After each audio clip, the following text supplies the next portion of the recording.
ہم نے رب کے حکموں کو توڑا، ہم نے پرواہ ہی نہیں کی۔ ہم سمجھے دنیا میں آئے ہیں تو ہماری دنیا ہے، آوارہ ہوں، خواہشات نفس کے مطابق زندگی گزاریں، آنکھیں بے حیائی میں لگی رہیں، سوچیں آوارگی میں لگی رہیں، کان نغمے سنتے رہے، زبان جھوٹ بکتی رہی، ظلم و جبر کا بازار گرم رکھا، عصمت عزت پامال کرتا رہا، لوگوں کا مال لوٹتا رہا، حق غصب کرتا رہا، کلیجی اور دل چیرتا رہا، لوگوں کو زخمی کرتا رہا، لوگوں کے جذبات سے کھیلتا رہا، پرواہ نہیں کی کہ یہ دنیا ہے، امتحان گاہ ہے، چند دنوں کے لیے آئے ہیں، اللہ کے حضور پیش ہونا ہے، عملوں کا حساب ہونا ہے۔ اب جب وہ دیکھیں گے کہ ہمارے ساتھ کیا ہونے والا ہے تو ان کے چہرے پہلے بگڑ جائیں گے۔ کیوں؟ وہ گمان کریں گے کہ ان کی ریڑھ کی ہڈی توڑ دی جائے گی، ایسے عذاب آئیں گے جس طرح کسی کی ریڑھ کی ہڈی ٹوٹ جائے تو اس کا چہرہ شگفتہ گلاب تو نہیں ہوتا، اس کا چہرہ جو ہے وہ تو کس قدر مرجھایا ہوا ہوتا ہے۔ تو اللہ ارشاد فرماتا ہے اس طرح ان کے چہرے ہوں گے۔ ابھی عذاب آیا نہیں ہے لیکن چہرے پہلے اترے ہوئے ہوں گے، اور جب عذاب کی بھٹی میں ڈالے جائیں گے، اللہ اکبر، اور وہ سخت عذاب، حضور نے جبریل امین سے پوچھا مجھے جہنم کے عذابوں کا ذکر سناؤ۔ عرض کی حضور سب سے ہلکی عذاب کی کہانی سناتا ہوں، اور وہ یہ کہ جہنمی کے پاؤں میں آگ کا جوتا رکھا جائے گا، باقی پورا بدن اس کا سلامت ہوگا۔ یہ سب سے ہلکے عذاب کی کیفیت ہے۔ اب پاؤں میں آگ کا جوتا ہوگا، حدت، گرمی، شدت اتنی ہوگی کہ دماغ پگھل کے ناک اور کانوں کے راستے سے باہر آ جائے گا۔ پاؤں میں رکھے ہوئے جوتے کی گرمی دماغ کو ایسے چڑھے گی کہ وہ پگھل جائے گا اور ناک اور کانوں کے راستے سے باہر آ جائے گا۔ تو اللہ کے عذاب کے خوف سے چہرے بگڑ جائیں گے، حالت سلامت نہیں رہے گی۔ یہ بات ذہن میں رکھیں کہ اللہ جس کو جہنم میں ڈالے گا اس کو اس صورت میں نہیں ڈالے گا، یہ محمدی صورت ہے، یہ شکل اس کی چھین لی جائے گی اور اس کی شکل بڑی کر دی جائے گی۔ اس کا ایک ایک دانت احد پہاڑ جتنا ہوگا۔ احد پہاڑ کا پھیلاؤ 15 کلومیٹر پہ ہے، 15 کلومیٹر کا ایک دانت، اور 32 دانت کتنے ہوں گے تو منہ کتنا بڑا ہوگا۔ اس کو اتنا بڑا اس لیے کیا جائے گا تاکہ وہ عذاب کی تکلیف زیادہ سہے۔ 70 گز موٹی کھال ہوگی، اور کھال جل جائے گی تو اللہ قرآن میں فرماتا ہے ہم نئی کھال دے دیں گے تاکہ عذاب کی تکلیف اس کو گوارا کرنی پڑے۔ پھر چیخے گا، چلائے گا، ہائے مجھے پانی دو، پانی دو، پیاس کی شدت ہے۔ 70 سال تک تو اس کی کوئی آواز ہی نہیں سنے گا۔ 70 سال کے بعد داروغہ جہنم چیخ کر کہے گا کیا مانگتا ہے؟ وہ بولے گا مجھے پانی چاہیے۔ کہا جائے گا تو بے بھی ملتا ہے پانی۔ پھر داروغہ جہنم اسے پانی دے گا، کوکا کولا کی بوتل دے گا یا پیپسی تھما دے گا یا منرل واٹر کی بوتل دے گا؟ نہیں، قرآن بتاتا ہے اسے مائے حمیم دیا جائے گا، کھولتا ہوا پانی، اور وہ اتنا گرم ہوگا جب پینے کے لیے چہرے کے قریب کرے گا اس سے اٹھتی ہوئی بھاپ کی وجہ سے چہرے کی کھال ادڑ کے اس کے اندر گر پڑیں گے، لیکن اس کے باوجود اس کو پینا پڑے گا۔ اللہ فرماتا ہے یہ دنیا ہی سب کچھ نہیں ہے، سمجھ لیا یہی سب کچھ ہے، آخرت کو بھول گئے، صبح اٹھے کام پہ چلے گئے، شام آئے آبادگی میں چلے گئے، صدائیں آتی رہی حی علی الصلاۃ حی علی الفلاح، کوئی پرواہ نہیں کی، نہ پیشانیوں نے سجدے کیے، نہ سوچوں میں پاکیزگی آئی، زندگی یوں گزار کے چلے گئے۔ ایسے نہیں، کہا ایک وہ ہوں گے جن کے چہرے شگفتہ گلاب ہوں گے، ایک وہ ہوں گے جن کے چہرے بگڑے ہوئے ہوں گے۔ اللہ اکبر، کلا اذا بلغت التراقی، یہ تو قیامت کا منظر ہے نا، قیامت سے قبل بھی ایک منظر ہے، اللہ اس منظر کو بھی بیان کر رہے ہیں، کلا اذا بلغت التراقی، ہاں جب جان گلے کو پہنچ جائے گی۔ اے انسان تیرے اوپر وہ گھڑی بھی آنے والی ہے، وہ وقت بھی آنے والا ہے جب سانس اس ہنسلی میں اٹک جائے گا، جب سینے سے بھی سانس اوپر چلی گئی، اب ڈاکٹر بھی لا علاج قرار دے رہے ہیں کہ اب علاج نہیں رہا ہے، جان بس اب نکلنا چاہ رہی ہے، اور کہا جائے گا کوئی جھاڑ پھونک والا بلاؤ۔ اب ڈاکٹروں نے تو جواب دے دیا، اب سانس اٹک گئی گلے میں، چند لمحوں کی مہمان ہے۔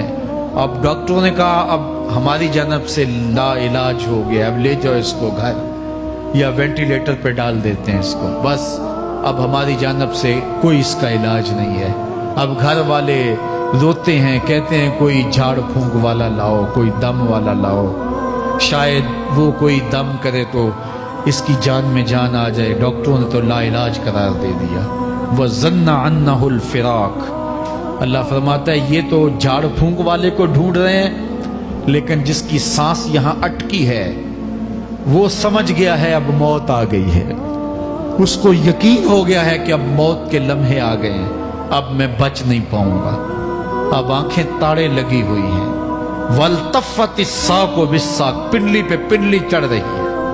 جب موت آ جاتی ہے تو پھر پنڈلی سے پنڈلی لپٹ جاتی ہے، اس کو پھر جدا کرتے ہیں اور جدا کر کے دونوں انگوٹھے باندھ دیتے ہیں تاکہ پنڈلی کے اوپر پنڈلی نہ چڑھے۔ اللہ وہ منظر بیان کرتا ہے، صاحب یہ وقت آنے والا ہے جب دونوں انگوٹھے باندھ دیے جائیں گے، جب ناک میں روئی ٹھونس دی جائے گی، جب چٹے لباس میں کفن دیا جائے گا، جب غسال کے سامنے بے بس پڑے ہوں گے، وہ چاہے یہ بازو اٹھائے چاہے یہ بازو اٹھائے، گرم پانی ڈالے یا سرد پانی ڈالے، جب بس پڑے ہوئے ہوں گے جو ہے وہ غسل دینے والوں کے، اور ناک میں روئی ہوگی اور دونوں انگوٹھے آپس میں بندھے ہوں گے، یہ محل، یہ ماڑی، یہ کوٹھیاں، یہ بنگلے جس کو سویر شام لگ کے حلال حرام کی تمیز کیے بغیر بنایا تھا، غوث اعظم رضی اللہ تعالیٰ عنہ بولے مکان بنا رہا ہے، بسیں گے اور حساب تو جا کے دے گا، اور یہ تو ایک رات بھی تجھے اس گھر کے اندر نہیں رکھیں گے کہ چلو ایک رات مہمان رکھ لیں۔ کہتے ہیں نہیں نہیں، مہمانوں نے بھی جانا ہے تو جلدی کرو، اس کو سپرد کراؤ، وہ تو تیرا لباس بھی پھاڑ کے اتاریں گے، خود غسل دینے کے لیے تیار بھی نہیں ہے، تجھ سے خوف آنے لگا ہے، جاندی واری ڈرونا بنے ہوتے، ہاتھ نہ لاندے ڈر دے، جنہ لئی تو پاپ کمائے اج کتھے نہیں تیرے کر دے۔ آج تو وہ تیرے ساتھ تجھے غسل دینے کے لیے آمادہ نہیں ہے۔ وَالْتَفَّتِ السَّاقُ بِالسَّاقِ، جب پنڈلی پہ پنڈلی چڑھنے لگ جائے گی، إِلَىٰ رَبِّكَ يَوْمَئِذٍ الْمَسَاقُ، اس دن تیرے رب کی طرف ہی لوٹ کے جانا ہے۔ فَلَا صَدَّقَ وَلَا صَلَّىٰ، اس نے نہ تو سچ مانا اور نہ نماز پڑھی، وَلَٰكِنْ كَذَّبَ وَتَوَلَّىٰ، ہاں جھٹلایا اور منہ پھیر کے چل پڑا۔ ثُمَّ ذَهَبَ إِلَىٰ أَهْلِهِ يَتَمَطَّىٰ، پھر اپنے گھر کو اکڑتا ہوا چلا۔ اولا لک فاولا ثم اولا لک فاولا، تیری خرابی آ پہنچی، ہاں تیری خرابی آ پہنچی۔ ایحسب الانسان ان یترک سدی، انسان دنیا میں یہ گمان کرتا ہے اس کو سدا چھوڑ دیا جائے گا۔ سدا عربی میں ایسے اونٹ کو کہتے ہیں جس کی مہار کسی کے ہاتھ میں نہ ہو، شترے بے مہار، جہاں مرضی جس گھاٹ سے چاہے پانی پیے، جہاں سے مرضی چارہ لے، تو شترے بے مہار کو کہتے ہیں سدا۔ تو یہ انسان بھی گمان کرتا ہے کہ میں بھی سدا ہوں، مجھے کوئی کیوں پوچھے، میرے جذبات پہ کوئی کیوں قدغن لگائے، مجھے کیوں روکے کوئی۔ بالخصوص جوانی کے ایام کے اندر جوان کو بڑا ہوتا ہے کہ کوئی مجھے کیوں، وہ تو ماں باپ کے کہنے میں بھی نہیں آنا چاہتا، وہ کہتا ہے کیوں مجھے روکتے ہیں، میری جوانی ہے، میرے جذبات ہیں، مجھے آزادی سے جینے دو، کیوں میرے راستے میں رکاوٹ بنتے ہو، میں سدا ہوں۔ اللہ فرماتا ہے نہیں، ایک اونٹ تو سدا ہو سکتا ہے، جس کو میں نے اشرف المخلوقات بنایا ہے اس کو تو سدا نہیں چھوڑوں گا، اس کو تو پابند بناؤں گا حکام کا۔ اب وہ کہتا ہے کہ نہیں نہیں، یہ کیسے دوبارہ اٹھائے جائیں گے؟ اب دوبارہ وہی بات پھر آ گئی، الم یک نطفۃ من منی یمنی، اللہ فرماتا ہے ایک بوند تھی نا، پانی کا ایک قطرہ تھا جو رحم مادر میں رکھا گیا، ثم کان علقہ، پھر وہ پانی کا قطرہ لوتھڑا بنا، فخلق فسوی، پھر اللہ نے اسے پیدا فرمایا اور پھر ٹھیک ہموار کیا، فجعل منہ الزوجین الذکر والانثی، پھر اس سے وہ جوڑ بنائے، کوئی مرد بنایا کوئی عورت بنائی۔ کہا اب غور کر، اب تیری آنکھیں دیکھتی ہیں، بجلیاں چمکتی ہیں، تیری زبان کا طوطی بولتا ہے، لوگ اشش کرتے ہیں تیری گفتگو پہ، تیری گفتار پہ صدقے جاتے ہیں، تیرے لہجے کے جمال کو دیکھتے ہیں، تیرے سینے کا زور، تیرے پنجوں کی طاقت، تیری دماغ کی تیزیاں اور تیری سوچوں کے اجالے، تیری زوردار ٹانگیں، تیرے کڑیل بازو اور تیری چوڑی چھاتی اور تیرے گلاب کی پتیوں جیسے ہونٹ، اے انسان یہ سب کچھ کہاں تراشا گیا؟ ماں کے رحم میں، اس تاریکی میں جو 3 پردوں میں تھی۔ تیرا سر تیرے گھٹنوں میں تھا، اور تیرے رب نے وہاں تیرے اندر نسوانیت یا رجولیت کی صلاحیتیں پیدا کی، تیری آنکھوں میں چمک پیدا کی، تیرے کانوں میں نغمے بکھیرے، تیری زبان کے پٹھوں پہ قوت ذائقہ رکھی، تجھے بولنے کی صلاحیت دی، تیرے پنجوں میں زور رکھا۔ آج تو مفتی شہر ہے، آج تو علامۃ الدہر ہے، آج تو قاضی القضات ہے، آج تو منسٹر ہے، آج تو وزیر اعظم ہے، آج تو پہلوان ہے، آج تو شہزادہ ہے، آج تو بادشاہ ہے، آج تو زوراور ہے۔ آج تیری طاقت کے کیا کہنے؟ آج شیروں کو تو نچا لیتا ہے، ہاتھیوں کو تو بٹھا لیتا ہے، آج تو بڑا زوراور گھڑ سوار ہے۔ آج تیری طاقت کے کیا کہنے؟ تو کشتی کرتا ہے، زمانہ دیکھنے آتا ہے۔ آج تیری طاقت کے شوہرے ہیں، تیری عظمت کے تنتنے ہیں، لیکن انسان تو ایک ناپاک قطرہ تھا اور رحم مادر میں تھا۔ تیرے اندر یہ رنگ کس نے بھرے؟ تیرے کانوں میں نغمے کس نے رکھے؟ تجھے دماغ کی قوتیں کس نے دی؟ زبان کو بولنا کس نے سکھایا؟ آنکھوں میں توانائیاں کس نے رکھی؟ تیری زبان کا طوطی بولتا ہے، یہ سلیقے کس نے دیے؟ پھر اللہ فرمایا، کتنا زوردار بیان ہے، الیس ذالک بقادر علی ان یحیی الموتى، جو ماں کے پیٹ میں ایک نطفے کو ایک خوبصورت انسان بنا سکتا ہے، ہڈیوں کو جوڑ کے دوبارہ انسان نہیں بنا سکتا؟ کیا وہ دوبارہ تجھے کھڑا نہیں کر سکتا اپنے سامنے پیش ہونے کے لیے، جس کے حکموں کو تو نے توڑا ہے، جس کے فرامین کا تو نے مذاق اڑایا ہے؟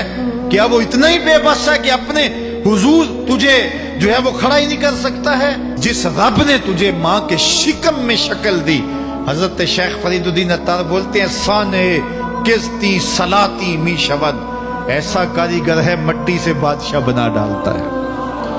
اس نے مٹی سے دارا و سکندر بنائے، اس نے مٹی سے جو ہے وہ رستم و سہراب بنائے، اس نے مٹی سے کیا کیا بنا دیا جو مٹی سے بادشاہ بنا سکتا ہے، جو نطفہ رحم مادر سے جو ہے وہ شکل اور صورت اور رنگ اور جمال بنا دیتا ہے۔